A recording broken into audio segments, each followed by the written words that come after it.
रामकृष्णारी सर्वांना. जसं मी बोलले की शनिवार रविवार मी जेवढं जास्त वेळ भेटेल तेवढं वाचन माऊलींचं करणार आहे. तर आपल्या आज 635 ओव्यांचं वाचन झालं होतं. आता तिथून पुढच्या 30 किंवा त्याच्यापेक्षा जास्त ओव्या मी आता वाचणार आहे. तर सर्वप्रथम गणपती बाप्पांना वंदन करूया. वक्रतुंड महाकाय सूर्यकोटी समप्रभ निर्विघ्नं कुरु मे देव सर्वकार्येषु सर्वदा. अलंकापुरी पुण्यभूमी पवित्र तिथे नांदतो ज्ञान राजा सुपात्र. त्या आठविता महापुण्यराशी नमस्कार माझा श्री सद्गुरु ज्ञानेश्वराशी.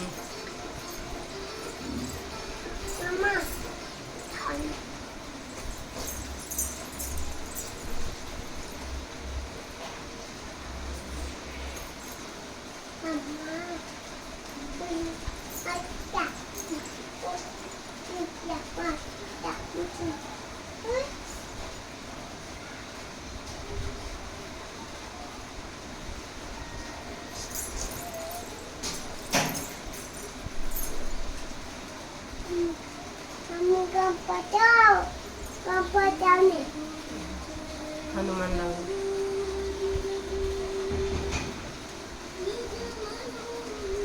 तर ओवी क्रमांक श्लोक आपला 11वा चालू झाला आहे 13व्यातला. आता त्याच्याच माऊलींनी निरूपण केलेलं आहे.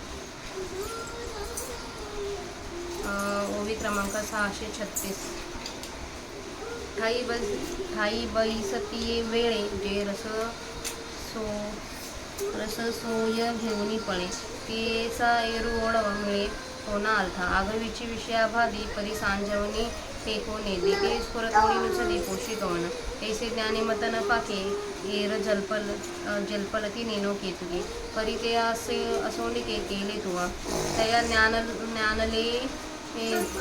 ज्ञानले शोदेशे की जती योगादी सायासे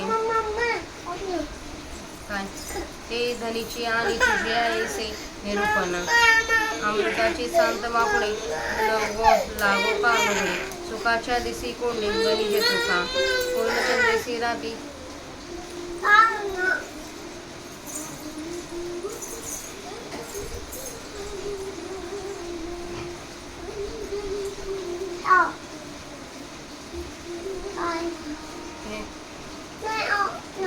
गणपती ना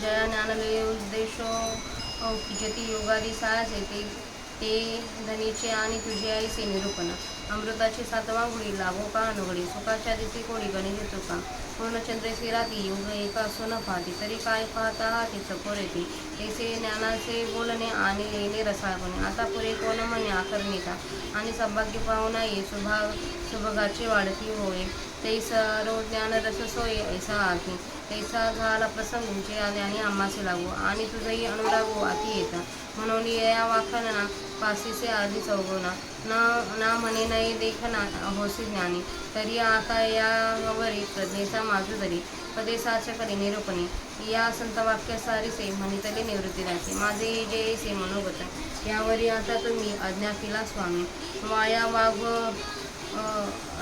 यावरी आता तुम्ही वरी प्रज्ञेचा माझ धरी पदेसाचा करी निरूपणे या संत वाक्य सारीसे म्हणतिले निवृत्ती दासे माझेही जे ऐसे मनोगत यावरी आता तुम्ही अज्ञापिला स्वामी माया वाहू ही वाढून येते एवं ये अवधारा ज्ञानलक्ष्मी 18 जे कृष्णे धनुर्धरा निरूपली मग म्हणे या नावे ज्ञान येथे जाणावे हे स्वमता आणि आगवे ज्ञानेही म्हणते करतळावरील वाटोळा डोलतू देखी जे आवळा तेसे ज्ञान आम्ही डोळा दाविले तुझा आता धनंजया महामध्ये अज्ञान ऐसे वंदते तेही सांगोले की लक्षणेचे एरवी ज्ञान पुढे झाली या अज्ञान जाणवे धनंजया जे ज्ञान नव्हे ते अपैसे अज्ञानाची पाहिबा दिवस वाघवासरे मग रात्रीची बारी उरे वांचुली काही तिसरे का नाही जेवे तैसे ज्ञान जेत नाही तेथीचे अज्ञान पाहि तरी सांगू काही काही चिन्हे दये तरी संभावनेची जो मानाची वाट पाहि सत्कारे होय तोषो दया गर्वे पर्वताची शिखरे तैसे महत्वावरून नतरे. त्याचा ठाई पुरे अज्ञान आहे आणि स्वधर्माची मांगळी बांधे मासेच्या प्रेमपणी. उभीला जैसा देवळी जाणून तुमचा घाली विद्येचा पसारा स्वे सुकृताचा डांगोरा करी तेथले मोहरा प्रीतीची या अंगवर वरी चर्चे जनाते अभ्य चिंता येऊनची ते जानपा अज्ञानाची खाणी येतात आणि वनी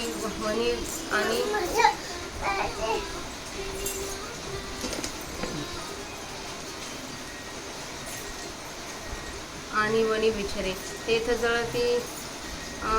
जळती जैसे जंगमे स्थावरे तैसे जयाचे ने आसरे जगा दुःख कौतुक जे जे कल्पे जल्पे ते सबळावून ती करुते विषावणी संकल्पे मारुकोसो त्या ते बहु अज्ञान तोचे अज्ञानाचे निघाण हिंसेचे आयतन जयाचे जेणे आणि फुगे माता फुगे रेशिलिया सडवेचे फुगे तैसा संयोग विवेगे चढे आणि चढे ओढे पडली वाऱ्याच्या वळसा धुळी चढे आकाशा हरिखा वळवे तैसा हरिखी वळवे तैसा स्तुती वेळी निंदा मोठकी ऐके आणि कपाळ धरुनी ठाके थेंबे विरे वारुनी गाथा मांडी घालून बस आता दिदी येणार आहे झोपू नको. पडली वारियाच्या वळसा धुळी चढे आकाशा हरकी वळवे ते सासुती वेळी निंदा मोठकी ऐके आणि कपाळ धरुणी टाके थेंबे विरे धारिणी शोके चिखलू जैसा तैसा मानापमानी होय जो कोणी उर्मिना सहाय्य तयाच्या ठाई आहे अज्ञानपरे आणि जनाच्या मनी गाठी वरेवरी मोकळी वाचा देते अंगी मिळे जीवे पाठी भल तयावे व्यागाचे सारा घालणे ऐसे प्रांजळ जोगावणे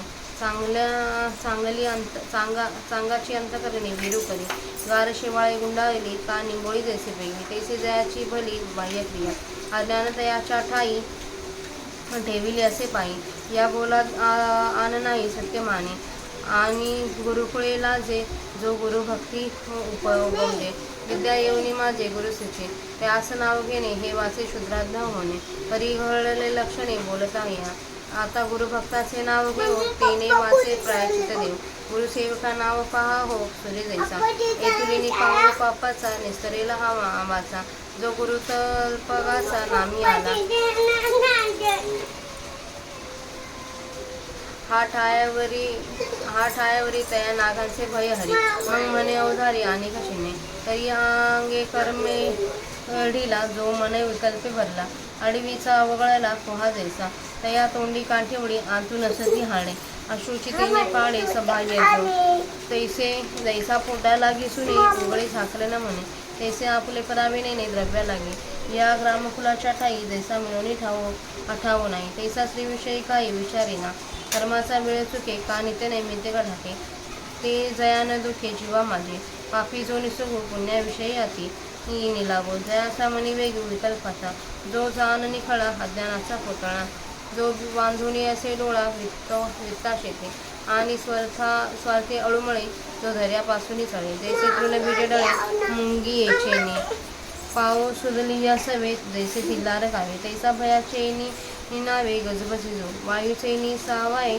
तू दिगंतावरी जाई दुःख वार्ता होय तैसे जया मनोरथांची या धारसा महाने जयांची या माणसा पुरी पडीला जैसा दुर्या पाणी वाऊधानाची या परी जो आशू प्यायची न धरी क्षेत्री तीर्थीपुरी थारो नेणे काम असली या सरडा पुढत बुडते शेंडा हिंडवणारा कोरडा तैसा जया जैसा रोवलावणी रांजण थारू देणे तैसा पडे तो राहणे एरवी हिंडे त्याच्या ठाई उदंड अज्ञानाचे वितंड जो सांचल्य भावंड मरकटाचे आणि पैगा धनुर्धरा जयाची अंतरा नाही ओढावरा संयमाचा लेढिये आता लोंढा न मनी वावळीचा वरंडा तैसा निषेधाची तोंडा विहेना जो प्रताते आडमोडी धर्माचे पाया ओलांडी नियमाची आस तोडी जयाची क्रिया नाही पापाचा कंटाळा निधी पुण्याचे जिवाळा लाजेचा पेंडवळा फांडोळी घाली पुळेसी जो पाठुमोरा वेदाज्ञासी दोरा कृताकृत्य व्यापाराने ताडून येणे पसो जैसा मुकाटू वारा जैसा फाटू फुटला जैसा पाटू निरंजनी आंधळे हात फिरू माथले डोंगरी जसे पेटले तैसे विषयी सुटले चित्त जहाजे पै उबडा काही न पडे मुखाटूनी कोणा नाकडे ग्रामद्वारीचे आले नुलांडी कोणा जैसे सत्री अन्न झाले का सामान्य विका आले माणसीचे उभले कोण न रेले. इथे आपल्या 700 ओव्यांचं वाचन झालंय. आता आपण त्यांचा मराठीत अर्थ बघूया.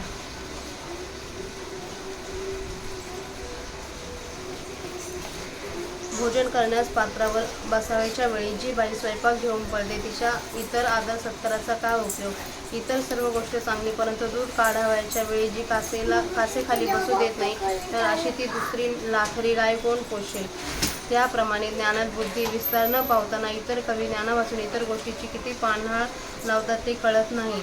परंतु त्यांची गोष्ट राहू दे. तू मात्र चांगले केलेस. ज्या ब्रह्मज्ञानाच्या थेंबाच्या हेतूने लोक योगाधिक कष्ट करतात त्या ब्रह्मज्ञानाच्या पोटभर आणि तुझ्यासारख्या रसाळ व्याख्यान आम्हास मिळवलं ते पुरे कसे वाटेल. अमृताची झड एकसारखी 7 दिवस लागे नका. तिचा कंटाळा यायचा नाही. दुःखाचे दिवस जसे आपण मोजतो व प्रत्येक दिवस जात नाही इतका मोठा वाटतो तसे सुखाचे दिवस कोट्यावधी गेले तरी त्यांना कोणी मोजतो का. पूर्ण चंद्रासह रात्र एक युगभर न उजाडणारी अशी एकसारखी असली तरी चकोरांना ती उजाडावी असे वाटेल काय. त्याप्रमाणे ज्ञानाचे व्याख्यान आणि अशा गोडेपणाने ते व्याख्यान केलेले ते आता ते व्याख्यान ऐकताना पुरे कोण म्हणेल. अशी भाग्यशाली पाहुणा आला व त्याला भाग्यशाली स्त्रीच वाढणारी असली तर त्या वेळेला स्वयंपाकाला स्वयंपाकाचे नाही माहीत नसते असे असते. तसा हा प्रसंग आला कारण की आम्हाला ज्ञानाची आवड आहे आणि तुलाही येथे ज्ञानाच्या ठिकाणी प्रीती आहे म्हणून तुझ्या या ज्ञानाच्या निरूपणाला चौपट स्फूर्ती आली. तू ज्ञानामध्ये डोळस आहे हे नाही म्हणता येत नाही. तर आता यानंतर तू आपल्या व्याख्यानात बुद्धीचा चांगला विकास करून श्लोकातील पदांचे यथार्थ निरूपण कर. या संतांच्या आज्ञेबरोबर महाराज माझाही हेतू असाच आहे असे निवृत्तीचे दास ज्ञानदेव यांनी म्हटले. आणखी महाराज मला तुमचाही तसाच हुकूम झाला तर आता मी व्यर्थ बोलणे वाढू देत नाही. याप्रमाणे ज्ञानाची ही 18 लक्षणे श्रीकृष्णाने अर्जुनाला सांगितली. ऐका. यानंतर या लक्षणावरून ज्ञान ओळखावे हे माझे स्वतःचे मत आहे आणि सर्व ज्ञानीही असेच म्हणतात असे श्रीकृष्ण म्हणाले. तळहातावर डोलत असलेला आवळा जसा सर्व अंगाने पूर्णपणे दिसतो त्याप्रमाणे आम्ही तुला डोळ्याने स्पष्ट दिसेल असे ज्ञान दाखवले. यानंतर विशाल बुद्धीच्या अर्जुना अज्ञान असे जे म्हणतात तेही स्पष्ट लक्षणाने सांगतो. अर्जुना सहज विचार करून पाहिले तर ज्ञान स्पष्ट झाल्यावर अज्ञान जाणता येईल कारण की जे ज्ञान नाही ते आपोआप निराळे न सांगता अज्ञानच आहे. अर्जुना असे पहा की ज्याप्रमाणे सर्व दिवस संपल्यावर मग रात्रीची पाळी असते याशिवाय तिसरे काही नसते त्याचप्रमाणे जेथे ज्ञान नाही तेच अज्ञान समज. तरी पण हे काही लक्षणे सांगतो तरी जो प्रतिष्ठेकरता जगतो जो मानाची वाट पाहतो आणि त्याला सत्काराने संतोष होतो पर्वताची शिखरे जशी खाली रवत नाहीत तसा जो गर्वाने मोठेपणावरून खाली येत नाही त्याच्या ठिकाणी पुरे अज्ञान आहे असे समज. आणि पिंपळाची मुंज केली म्हणजे त्या पिंपळाला अशी जशी मुंज मुळाची दोरी सर्वांना उघड दिसेल अशी बांधतात त्याप्रमाणे जो आपण केलेल्या स्वधर्माची मुंज आपल्या वाशारूपी पिंपळाला बांधतो अथवा जसे देवळात सर्वांना उघड दिसेल असा मोर्चेल जाणून बुजून ठेवलेले असतात. विद्येचा पसारा घालतो केलेल्या पुण्यकर्माची दवंडी पेटतो आणि जेवढे म्हणून काही करतो तेवढ्याचा मोर्चा कीर्तीकडे असतो.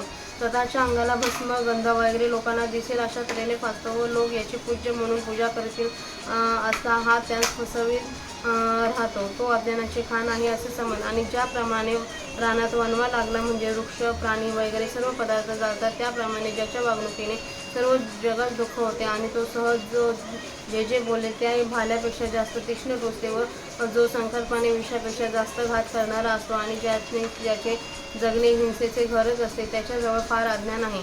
इतकेच नव्हे तर तोच अज्ञानाचा खजिना आहे. जसा भाता फुकल्याने फुकतो व त्यातील वारा सोडल्याने तो लागलीच रिकामा पडतो त्याप्रमाणे जो इच्छित वस्तूच्या लाभाने अथवा हानीने रुष्ट होतो अथवा दुःखी होतो. वाऱ्याच्या भोवऱ्यात धूळ सापडली असता तो जशी वर आकाशाकडे चढतो तसा स्तुतीच्या वेळी जो आनंदाने चढून जातो, जराशी निंदा ऐकली की कपाळ धरून राहतो, जसा चिखल पाण्याच्या एका थेंबात विरघळतो आणि थोड्याशा वाऱ्याने तो वाळतो, त्याप्रमाणे मानाने व अपमानाने ज्याची स्थिती होते व ज्याला कोणत्याही विकाराचा वेग सहन होत नाही, ज्याच्या ठिकाणी पूर्ण अज्ञान आहे आणि ज्याच्या मनामध्ये गाठ असते, आपल्या मनातील गोष्ट दुसऱ्याला कधीही कळू देत नाही, ज्याचे बोलणे पाहणे वरून मोकळ्या मनाचे असते व अंगाने एकाला मदत करतो व नंतर भरतेलाच दुसऱ्याला मदत करतो, पारध्याच्या जनावरात चाला घालणे हे जसे असते, वरून पाहणाराच प्रामाणिक व सरळपणाने दिसते, पण त्याच्या मनात घात करण्याचा हेतू असतो, त्याचप्रमाणे ज्याचे दुसऱ्याचे पोचणे व सांभाळणे सरळ असते, पण ते केवळ त्या पोचले जाणाऱ्या माणसाच्या घाताकरिताच असते, व जो चांगल्या माणसाचे अंतःकरणे बिघडवतो, शेवाळाने आच्छादलेली गारगोटी जशी वरून सुंदर असते पण अथवा पिकलेली लिंबोळी जशी वरून सुंदर दिसते परंतु आतून कडू असते, तसे ज्याचे बाह्य आचरण दिसण्यास चांगले असते त्याच्या ठिकाणी अज्ञान ठेवलेले आहे असे समज. यात अन्यथा नाही, हे खरे असे मान. आणि गुरुकुळांची ज्याला लाज वाटते, जो गुरुभक्तीला कंटाळतो, गुरुपासून विद्या शिकून गुरुवरच उलटतो, त्या अभक्ताचे नाव घेणे हे ब्राह्मणाच्या जिभेला शूद्राच्या अंगाच्या स्पर्शाप्रमाणे म्हणजे पाप करण्यासारखे आहे. पण काय करावे, अज्ञानाची ही लक्षणे सांगताना त्या अभक्तांचे नाव घेणे भाग पडले. म्हणून आता गुरुच्या भक्तांचे नामस्मरण करू व त्या योग्याने वाचेस प्रायश्चित्त देऊ. गुरुभक्तांचे नाव म्हणजे जणू काही सूर्यच आहे असे समजा. एवढ्याने गुरुभक्तांचे नाव घेतल्याने तो वाचा गुरुविषयी मात्रागमनी असणाऱ्याचे नाव घेण्याच्या पापाचा जो हीनपणा झाला तो घालवी. गुरुभक्ताच्या नावाचा उच्चार येतपर्यंत भक्ताच्या नामोच्चारणाचे भय दोष हरण करतो. मग आणखी अज्ञानाची चिन्हे ऐक, असे देव म्हणाले. तरी जो शरीराने कर्म करण्याविषयी आळशी असतो, ज्याचे मन विकल्पाने भरलेले असते, तो म्हणजे रानातील त्याज्य म्हणून टाकलेले आडच होय. त्या रानातील आडाच्या तोंडावर काठे वगैरे घाण पडलेली असते आणि आत फक्त हाडे असतात, पाणी नसते.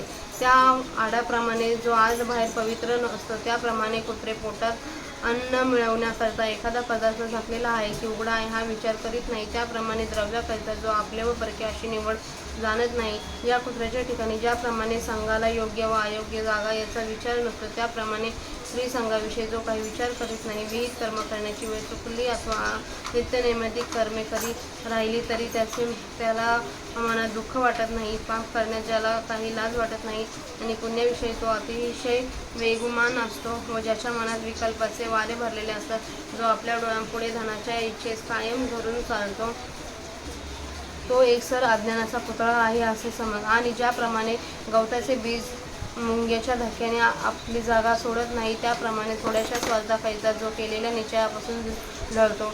डबक्यात पाय घातल्याबरोबर जसे डबक्यातील पाणी गढूळ होते, त्याप्रमाणे भयाचे नाव ऐकल्याबरोबर जो घाबरून जातो, वायूच्या वेगाने धूर जसा आकाशाच्या अंतापर्यंत पसरतो, त्याचप्रमाणे दुःखाची बातमी ऐकल्याबरोबर ज्याचे मन दुःखाने पुरे व्यापले जाते, पुरात पडलेला भोपळा जसा पाण्याच्या ओघाबरोबर हवा तिकडे वाहतो, त्याप्रमाणे मनोरथांच्या ओघाने त्याचे मन भटकत असते असे समज. वावटळीप्रमाणे जो कोठे स्थिर राहत नाही व जो क्षेत्रात तीर्थाच्या ठिकाणी अथवा सप्तपुऱ्यांपैकी कोण्या एकाच पुरीत कायम राहण्याचे जाणत नाही, माजलेला सरडा जसा झाडाच्या बुडापासून तो शेंड्यापर्यंत व पुन्हा शेंड्यापासून बुडापर्यंत रिकाम्या खेपा करतो, त्याप्रमाणे ज्याचे भटकणे निरर्थक असते. ज्याप्रमाणे रांजण जमिनीत रोवल्याशिवाय बसायचे जाणत नाही, त्याप्रमाणे अन्नाने पुरुष पडेल तरच तो एके ठिकाणी राहील, नाहीतर जो सारखा हिंडतो. जो चंचलपणाने माकडाचे भावंड आहे, त्याच्या ठिकाणी मोठे अज्ञान पुष्कळ आहे. आणि अर्जुना, ज्याच्या मनाला निग्रहाचा धरबंध नाही, ओहळाला पूर आला असता तो लोंढा जसा वाळूच्या बांध्याला जुमानीत नाही, तसा जो निषिद्ध कर्म करण्याकरता भीत नाही, व्रतांना मध्येच मोडतो, स्वधर्माला नाथीने झुगारतो, ज्याच्या कर्म करण्यात नियमाने वागण्याची आशाच राहत नाही, ज्या पापाचा कंटाळा नाही, जो पुण्याला आश्रय देत नाही, जो लाजेची मर्यादा समोर खणून टाकतो, जो आपल्या कुळातील आचार मानत नाही, जो वेदाची आज्ञा एकीकडे ठेवतो, करण्यास योग्य कर्म करतो, न करण्यास योग्य कर्म कोणते यातील जो निवड जाणत नाही, सोडलेला पोळ जसा पाहिजे तिकडे मोकळा हिंडूत असतो किंवा वारा जसा अफाट पाहिजे तिकडे वाहत असतो, अथवा अरण्यात पाण्याचा फुगलेला पाट जसा पाहिजे तिकडे वाहत असतो, आंधळा हत्ती माजला असता तो जसा वाटेल तिकडे हिंडतो, अथवा डोंगरावर पेटलेला वनवा जसा वाटेल तिकडे खेचत असतो, त्याप्रमाणे ज्याचे चित्ते विषयाच्या ठिकाणी वाटेल तिकडे भटकत असते.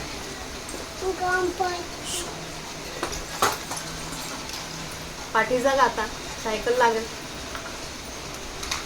पण उघड्यावर काय काय पडत नाही, मोकळे सुटलेले जनावर कोणास सापडत नाही, गावच्या वेशीचा उंबरा कोण ओलांडत नाही, त्याप्रमाणे संत्रीतील अन्न असते ते वाटेल त्याला मिळते, किंवा सामान्य मनुष्याला एखादा अधिकार प्राप्त झाला असता तो काय करणार नाही. आत्मा देते 2 मिनिटं बघ दिली आणि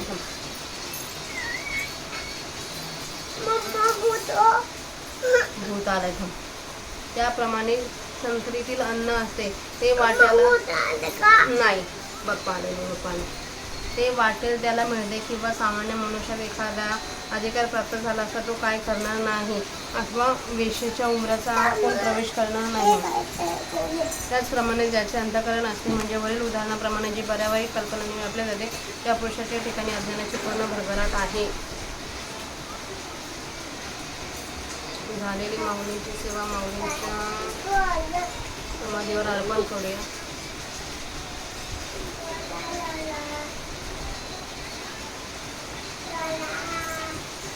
आणि सेवेला स्वल्पविराम देऊया.